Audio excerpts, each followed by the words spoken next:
दोस्तों, क्या कभी आपके साथ ऐसा हुआ है कि एग्जाम में बहुत अच्छा लिखने के बावजूद आपके नंबर कम आते हो सकता है कि ऐसा आपकी गंदी हैंडराइटिंग की वजह से होता हो। एक रिसर्च में पता चला है कि जिन लोगों की हैंडराइटिंग अच्छी होती है उनका दिमाग काफी शांत होता है। इतना ही नहीं, वो लोग काफी इंटेलिजेंस भी होते हैं। तो दोस्तों, अगर आपकी हैंडराइटिंग अच्छी नहीं है तो आपको परेशान होने की कोई जरूरत नहीं है, क्योंकि आज का वीडियो इसी टॉपिक पर ही है। आज के इस वीडियो में हम जानने वाले हैं कि हैंडराइटिंग कैसे सही करें और कम से कम समय में और ज्यादा कैसे इम्प्रूव करें। So let's begin. दोस्तों, हैंडराइटिंग ठीक करने के बहुत सारे तरीके हो सकते हैं, लेकिन आज के इस वीडियो में हम कुछ ऐसे वैल्यूएबल और जेन्युइन तरीकों के बारे में बात करेंगे जो प्रैक्टिकल है और इन्हें फॉलो करके आप आसानी से हैंडराइटिंग इम्प्रूव कर सकते हैं। हैंडराइटिंग से रिलेटेड हमने बहुत सारी रिसर्च के बाद ये निकल कर आया है कि जब भी टीचर्स बच्चों की कॉपी चेक करते हैं तो पहले पेज का इम्प्रेशन सबसे खास होता है। कई रिसर्च ये कहती है कि जब भी टीचर्स कॉपी चेक करते हैं और कॉपी में बहुत गंदी हैंडराइटिंग होती है तो उन लोगों के दिमाग में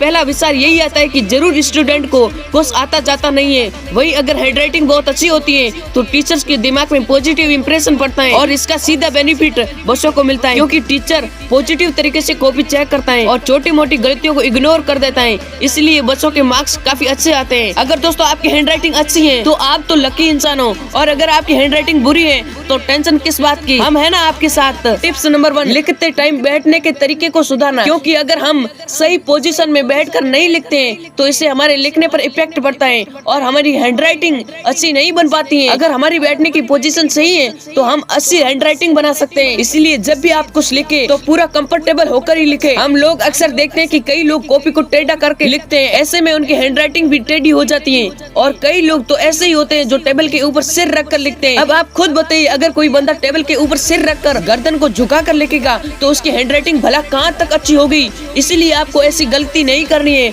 और लिखते समय एक सही पोजीशन में बैठना है। टिप्स नंबर 2, हमारी हैंडराइटिंग कैसी होगी काफी हद तक इस बात पर डिपेंड करता है कि हम लिखते समय पेन को किस तरीके से पकड़ते हैं। जब हम पेन को कस के पकड़ कर लिखते हैं तो इसके दो नुकसान होते हैं। एक तो हमारा हाथ जल्दी दर्द करने लगता है, और दूसरा जब हम पेन को टाइट पकड़ कर लिखते हैं तो हमारी लिखावट अगले पेज पर दिखने लगती है और फिर रायता फैल जाता है। इसलिए आप जब भी लिखो तो अपने पेन को बहुत ही कंफर्टेबल तरीके से पकड़ो, जिससे हैंडराइटिंग अगले पेज पर ना दिखाई दे। टिप्स नंबर 3, हम अगले पॉइंट पर बात करें इससे पहले आपसे एक सवाल पूछता हूँ। इमेजिन करो कि किसी कमरे के अंदर बहुत सारी बॉल डाली हुई है जो इधर उधर बिखरी हुई है। वही दूसरी तरफ बगल वाले कमरे में बहुत सारी बॉल्स हैं जो बिल्कुल लाइन से रखी हुई है। अब आप खुद सोचिए, दोनों में से कौन सा कमरा देखने में अच्छा लगेगा। ऑब्वियसली जिस कमरे में बॉल को सही तरीके से सेट किया गया है। इसी तरह हमारी राइटिंग में भी होता है। अगर हम लिखते समय वर्ड के बीच एक जैसे गैप नहीं रखेंगे तो हमारी हैंडराइटिंग देखने में अच्छी नहीं लगेगी। लिखते टाइम हमें शब्दों के बीच गैप देना है और कोशिश करने की सभी शब्दों के बीच में समान गैप हो, जिससे हमारी हैंडराइटिंग